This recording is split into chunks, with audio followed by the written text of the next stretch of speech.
지금 당장 짐 싸서 공항으로 가자. 아버님, 화내지 마시고 우선 저희 집으로 가시죠. 화가 잔뜩 난 서양인 중년 부부가 긴장한 모습의 젊은 한국 남자 차에 탑니다.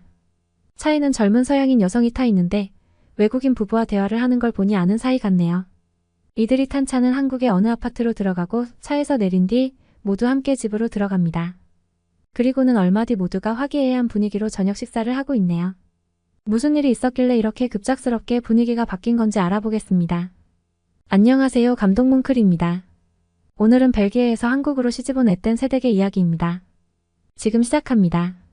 안녕하세요. 저는 벨기에의 브뤼셀에 살다가 믿음직한 한국 남편 따라온 세댁 샤를로트라고 합니다. 지난 1년간의 세월은 제 인생에서 가장 의미 있는 순간이었어요. 한국으로 오면서 고향에 온 것 같은 마음의 편안함이 찾아왔습니다. 요즘 한국어 학당을 다니면서 한국어를 배우는데 단어 하나하나에 애정이 듬뿍 담겨있는 한국이란 나라는 알아갈수록 저에게 아주 좋은 에너지를 주고 있습니다. 한국 남편을 만난 덕분에 전 지금 뱃속에 소중한 아이까지 품고 있는데요. 불과 몇 개월 전까지만 해도 이런 행복을 얻게 될 거라 꿈에도 상상하지 못했답니다. 저는 벨기에에서 꽤 잘 나가던 아버지 밑에서 세상 물정 모르고 지낸 철부지였죠. 의사였던 할아버지 뒤를 이어 아버지 또한 의사랍니다. 저도 할아버지, 아버지의 영향을 받아 의사가 되기 위해 죽으라 공부만 했죠. 제 열정에 놀랐던 할아버지와 아버지는 과목별로 학원을 보내주었고 주말에는 개인 과외까지 붙여주었습니다. 그런데 제 성적은 여전히 바닥이었죠. 열심히 한다고는 했는데 부모님과 할아버지의 기대에 미치지 못하는 것 같아 무척이나 죄송했었습니다. 아버지는 괜찮다면서 열심히 하는 게 중요한 것이라고 하셨죠. 그러나 지금 돌이켜보면 일찍이 제 실력을 알아봤던 아버지는 큰 기대는 안 하신 듯합니다. 살짝 상처받은 저는 해도 늘지 않는 공부, 그냥 관두고 싶다고 종종 울곤 했습니다. 할아버지는 세계 여러 나라는 전쟁 때문에 공부도 하지 못하는 아이들이 수두룩하다면서 여유로운 집 안에서 공부를 할 수 있다는 것에 감사해야 한다고 했죠. 아프리카만 가도 옷도 제대로 걸치지 못하고 먹을 것도 제대로 먹지 못하는 데다가 자기 나라 사람들끼리 전쟁을 해서 잠도 제대로 잘 수 없는 아이들이 많다고 했어요. 저희 할아버지는 젊은 시절 의료봉사를 하시러 아시아에 간 적이 있었는데 전쟁이 이제 막 끝난 동아시아의 한국이라는 나라에 가봤다고 하셨습니다. 아프리카만 그렇게 살고 있을 줄 알고 계셨던 할아버지는 한국의 어린아이들이 참혹한 현장에 방치된 것을 직접 목격하고 큰 충격을 받았다고 하셨어요. 의료지원단으로 젊은 시절 여러 나라를 돌아다니셨지만 한국의 상황은 정말 절망적이었다고 하셨어요. 부모 잃은 고아들의 울음소리와 추위와 배고픔에 고통스러워하는 모습이 너무도 안타까웠다고 해요. 저에게도 그때의 이야기를 들려주시곤 하셨는데 자신이 해줄 수 있는 게 고작 치료밖에 없다는 사실에 많이 울었다면서 눈시울을 붉히시기도 하셨죠. 그러면서 저에게 전쟁을 겪지 않고 태어난 건 정말 행운이라고 매일같이 말씀하셨답니다. 그리고 그런 상황에서도 공부에 대한 꿈을 놓지 않던 한국 아이들이 무척이나 기특하셨다고 해요. 할아버지는 한국의 아이들을 보면서 아프리카의 아이들과는 다른 느낌을 받았다고 해요. 바닥에 쪼그려 앉아서 흙이 작은 글씨로 서로 가르쳐주고 있는 아이들의 모습이 아직도 눈에 선하다고 하셨습니다. 그리고 5, 6세 정도밖에 되어 보이지 않은 아이들이 그 동생들을 손잡고 다니면서 동네 어른들께 밥을 얻어먹이고 무언가를 가르치는 모습이 매우 놀라웠다고 했어요. 한국인의 유전자는 무언가 다른 것 같다는 생각을 했다고 제게 말했습니다. 그 이야기의 끝은 항상 그런 아이들도 있는데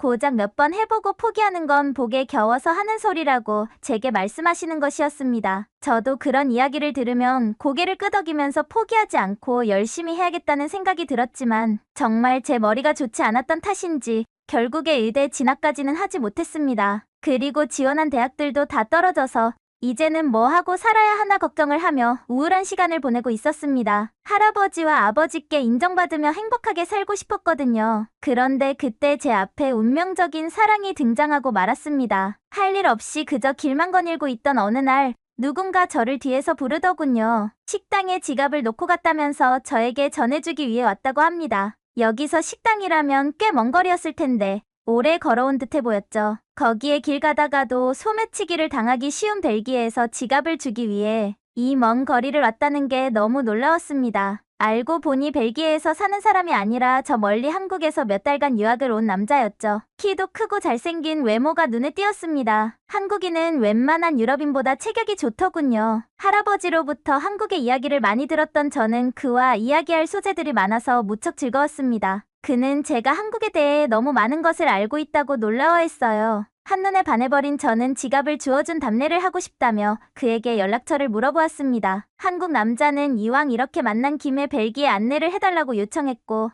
저는 흔쾌히 그 제안을 받아들였죠. 그는 한국인 의사였습니다. 벨기에에 온 지는 3개월 정도 되었고 앞으로 2개월 정도 더 있다가 한국으로 간다고 했습니다. 한국에서 그는 성형외과를 운영한다고 했어요. 그래서 몇 년간 유학했었고 한국에서 개원 후 자리를 잡은 뒤에 잠시 휴식을 취하려고 벨기에에 왔다고 했습니다. 한참 이야기를 나누니 우리는 관심사며 대화가 잘 통했습니다. 모든 게 완벽했어요. 한 가지만 빼고요. 나이가 많아봤자 30대 중반쯤일 거라고 생각했는데 믿어지지 않게도 41살이라고 하더군요. 저랑 20살 정도 차이 나는 것 같은데 얼굴로만 봐서는 30대 정도로 보였거든요. 예상치 못한 나이 차이로 살짝 당황스러웠지만 그래도 다른 것들이 아주 좋았기 때문에 저희는 연애를 자연스럽게 시작하게 되었습니다. 많은 나이 차는 오히려 저를 감싸 안아주는 듬직한 성격이 더 매력적이었습니다. 유창한 네덜란드어 실력 덕분에 소통이 어렵지도 않았고 오히려 철없는 벨기에 남자들보다 훨씬 나았어요. 벨기에는 네덜란드어, 프랑스어, 독일어 이렇게 3개의 공식 언어를 사용하는데 데이트하는 동안 그는 세계국어를 능통하게 잘했어요. 제가 물어보니 원래 언어 쪽에 관심이 많아서 틈틈이 배운 거라고 하더라고요. 그리고 벨기에에 온 지 지금 3개월이 지나면서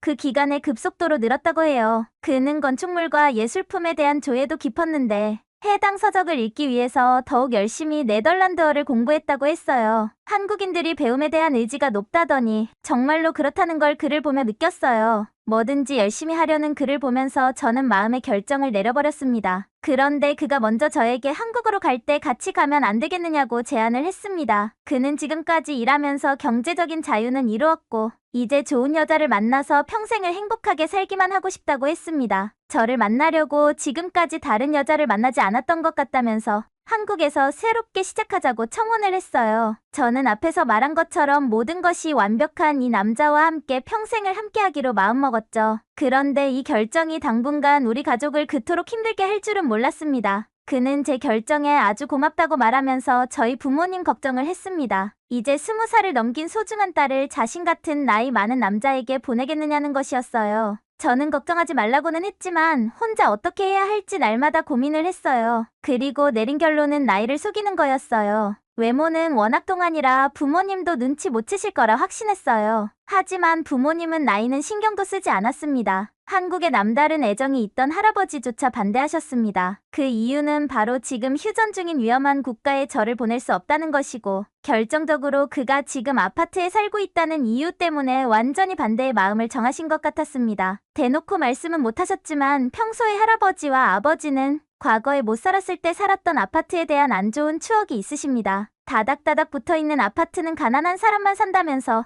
거긴 돈이 없는 작고 가난한 나라라서 우리 집 같은 넓은 주택을 짓지 못하는 것 아니냐고 했습니다. 그가 경제적으로 여유 있고 한국의 아파트에 와보시면 생각이 달라지실 거라고 여러 번 말씀드렸지만 완강하셨습니다. 한국으로 가는 건 가난해지기 위해서 가는 것이라면서 결사 반대하셨죠. 아마 네덜란드어를 할 줄 모른다고 생각해서 대놓고 한국을 무시하는 발언을 했던 터라 저는 안절부절 못하고 있었는데요. 차분하게 이야기를 듣고 있던 그는 유창한 네덜란드어로 다시 설득하기 시작했습니다. 본인의 병원은 이제 자리를 잡아 많은 수익이 발생하고 있으며 데리고 있는 직업의사만 해도 20명이 넘는다고 했어요. 한국에 집이 2채 정도 있는데 본인이 거주하는 아파트는 그중 가장 좋은 곳이라고 한국에 와보시면 생각이 달라지실 것이라고 했습니다. 또한 그동안 열심히 일해서 경제적으로는 걱정거리가 전혀 없다면서 저를 평생 행복하게 살게 해줄 것이라고 했지만 그분들은 귀를 닫은 상태였죠. 도저히 말이 통하지 않자 그때부터 전 밥도 먹지 않고 집에서 웃지도 않았습니다. 제가 있을 때만 이야기꽃을 피웠던 우리 집은 제가 말도 하지 않자 정적만 흘렀죠. 거기에 밥도 먹지 않고 있으니 저희 엄마는 제 편에 서서 아빠와 할아버지를 설득하러 나섰습니다. 결국 엄마까지 가세한 상황에서 아버지는 허락할 수밖에 없었고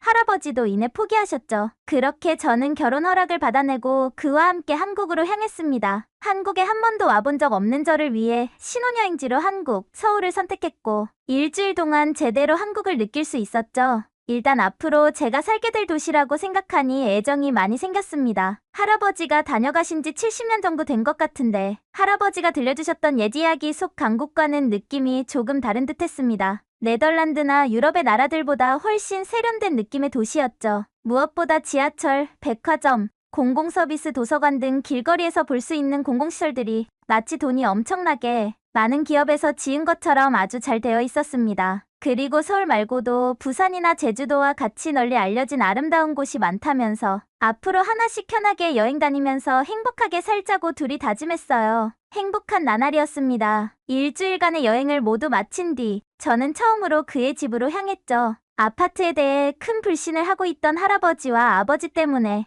우리 집을 소개하기 위해서 영상통화도 켜둔 상태였답니다. 제가 살게 될 곳이 무척이나 궁금하셨기 때문이죠. 하지만 저는 그가 가던 곳 입구 앞에서 서둘러 통화를 종료했습니다. 통화를 끊을 때쯤에 아버지 고함이 들려왔지만 일단 무시했죠. 그와 가던 곳은 어른들이 말했던 한국 아파트였거든요. 입구 안에는 셀 수도 없는 많은 아파트가 줄지어져 있었습니다. 저는 당혹스러움을 감추지 못한 채 우리가 살게 될 곳이냐며 재차 물었죠. 그는 여러 곳에서 살아봤는데 이곳이 가장 살기 편하고 좋은 곳이라면서 여기라면 저도 우리 가족도 모두 좋아할 것이라고 했답니다. 저는 그에게 진지하게 물었죠. 혹시 벨기에에 가서 살 생각은 없느냐고. 이런 답답한 아파트에서 저는 도저히 살 수 없다고 했습니다. 그는 그러지 않을 것이라면서 자신을 믿고 한번 들어가면 생각이 달라질 것이라고 했죠. 이미 여기까지 온 순간 전 어쩔 수 없이 그와 함께 들어갔고 너무 놀랐습니다. 엄마에게는 아버지와 함께 한국행 항공권을 샀다면서 저한테 벨기에로 돌아올 준비를 하라는 문자가 와 있었죠.